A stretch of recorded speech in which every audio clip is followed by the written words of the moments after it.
Hello student, आज भी हमने जो सवाल लिया बैंक रिकॉर्ड स्टेटमेंट का लिया है। हमने क्वेश्चन लिया prepare bank record statement as on 31 March 2025। यहाँ पे जो क्वेश्चन था इसके पहले हम लिखे थे बैलेंस एज पर कैशबुक लिए थे। आज वो सवाल है हम लोग लिया है बैलेंस एज पर पासबुक। अगर पासबुक है तो उसको किस तरह से हम लोग हैंडल करेंगे, किस तरह से बनाएंगे, वही वाला क्वेश्चन हम लोग लिए हैं। तो सबसे पहले क्वेश्चन में लिखा हुआ है बैलेंस एज पर पासबुक, है ना। अगर पासबुक तो क्या निकालेंगे हम लोग, किसका बैलेंस निकालेंगे, कैशबुक का बैलेंस को मिलाएंगे। तो यहाँ पे हम लोग क्या करना है, बैंक रिकॉर्ड स्टेटमेंट निकालना है, बैलेंस पर पासबुक है। तो सबसे पहले हम लोग लिखेंगे बैलेंस एज पर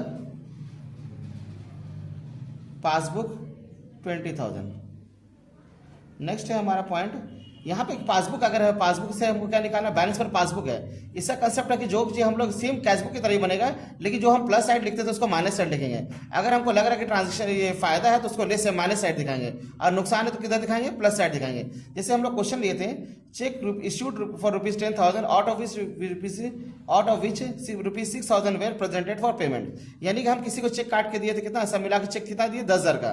उसी से मेरा अभी अकाउंट से कितना पैसा कटा है, 6,000 रुपये कटा है ना। Out of which 6,000 way presented payment है, यानी कि 4,000 रुपये हमारे जो अकाउंट से अभी पैसा नहीं कटा, यानी 4,000 का अकाउंट का पैसा हमारा रह गया। हमारा बैंक बैलेंस से वही करा गया। हम तो सोच रहे 10,000 अकाउंट से कटा, लेकिन कटा कितना एक्चुअली में 6,000 ही कटा, 4,000 भी अकाउंट से पैसा नहीं कटा।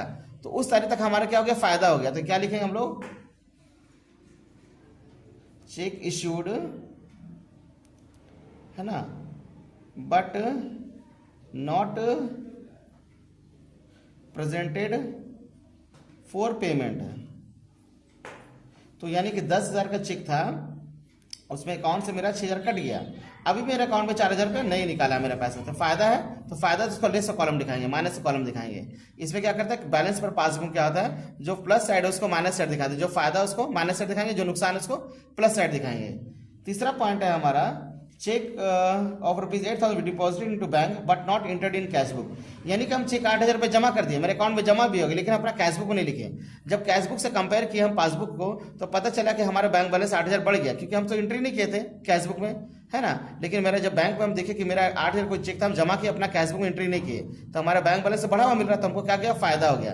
तो फायदा उसको माइनस कॉलम लिखेंगे। अगर फायदा यहाँ पे क्या होता है, उल्टा करते हैं ना, जो प्लस चीज है उसको माइनस में दिखाते, जो फायदा उसको क्या करेंगे, माइनस में दिखाएंगे, क्योंकि हम लोग क्या बना रहे हैं, बैलेंस पर पासबुक बना रहे हैं। तो यहाँ लिखेंगे हम लोग check deposited but not entered in cashbook. ये हमारा फायदा है, तो कहाँ चल जाएगा, लेस साइड चल जाएगा। चेक क्या आ गया, फिर इसके बाद क्या है कि the bank had wrongly debited ₹1,000 which was rectified after 31 March 2025। यानी कि हम मेरा ना बैंक गलती से क्या किया, गलती से 1,000 रुपये मेरा काट लिया पैसा, मेरे अकाउंट से पैसा को 1,000 माइनस कर दिया, और उसको सुधारा कब, 31 मार्च 2025 को। हम लोग बना रहे कब, 31 मार्च 2025 को बना, लेकिन उस तारीख तक तो हमारा सुधारा नहीं, ठीक है। उस तारीख तक तो हमारा फिलहाल नुकसान हो गया। तो क्या करेंगे, नुकसान है तो ऐड में दिखाएंगे, क्या लिखेंगे, बैंक